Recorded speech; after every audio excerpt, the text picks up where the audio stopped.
partie-là, c'est la partie la plus solide, on va dire, de la grue. Et donc, cette partie, vous allez voir pourquoi elle a son importance. Bien évidemment, je travaille devant le client. Alors ici, j'utilise le moins possible mes doigts, d'accord? Je ne touche pas les éléments du client avec mes doigts. Bien que ça reste de la peau et que c'est un déchet, eh ben, c'est toujours plus élégant de prendre un linge de service et de l'utiliser. Donc le côté opposé au pédoncule, donc ici il y a le pédoncule, le côté opposé ici, je vais venir couper une tranche, d'accord? Jusque là ça va? Je tourne cette tranche et avec celle-ci je vais venir planter le pédoncule. Maintenant je l'ai bien en main.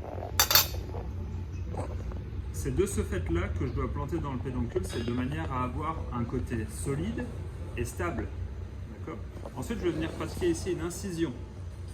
Donc, une incision, ça ne veut pas dire couper profondément, d'accord? J'incise simplement la peau. Si j'incise trop, eh ben mon fruit risque de trop bouger et je risque de ne pas pouvoir faire mon geste technique convenablement. D'accord? Ensuite, j'organise mon poste. Donc ici, vous voyez, j'ai réalisé un petit pliage pour que le client ne voit pas le côté déchet. Okay. Ici, vous voyez l'épaisseur de la peau. Donc, la première tranche, je vais venir ici, enlever la peau. Le but, c'est d'enlever le moins de peau possible. D'accord? Et quand on coupe, on respecte toujours la forme du fruit. Donc, je dois trancher de manière arrondie. D'accord? Le but, c'est pas de tailler un diamant, même si vous aimez bien ça, les filles, avec notre agrume. Donc, ici,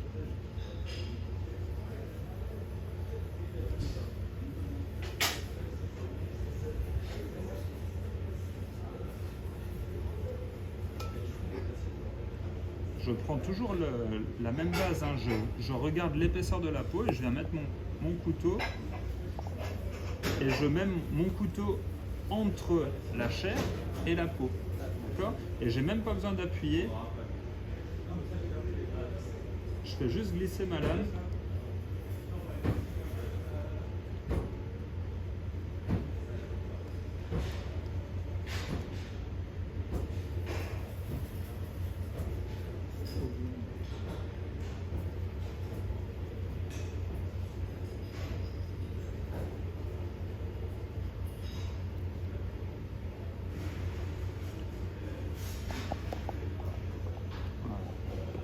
S'il reste quelques parties blanches, je repasse un petit coup. Hein, le but, c'est que le client il ait vraiment la partie agréable du fruit sans en avoir les inconvénients. C'est pour ça qu'on fait cette technique-là.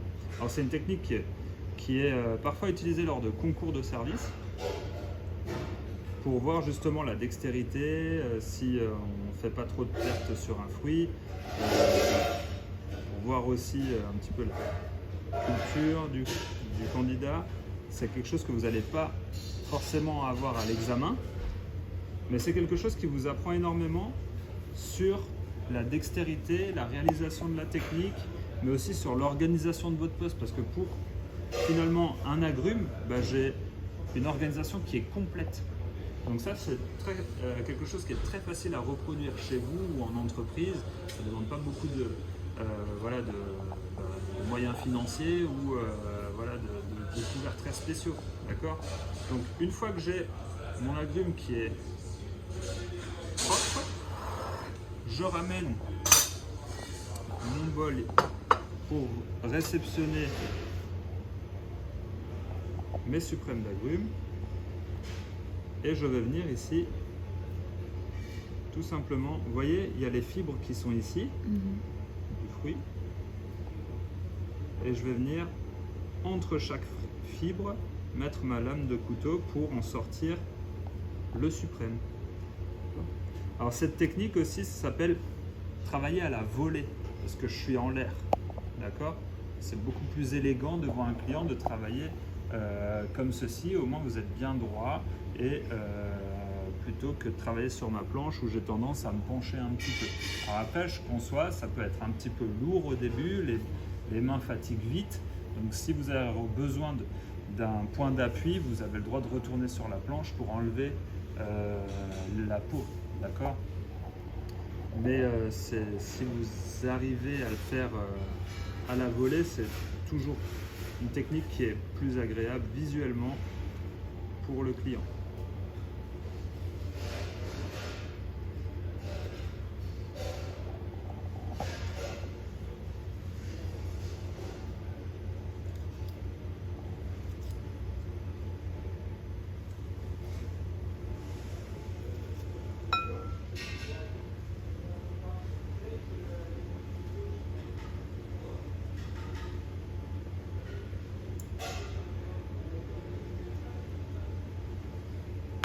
Voilà, une fois que j'ai terminé, je n'oublie pas de récolter le jus.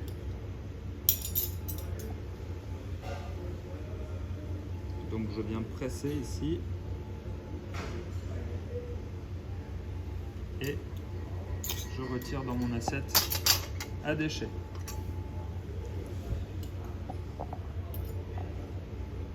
Je peux laisser mes clips là-dedans. Ici, j'ai plus besoin de ma planche.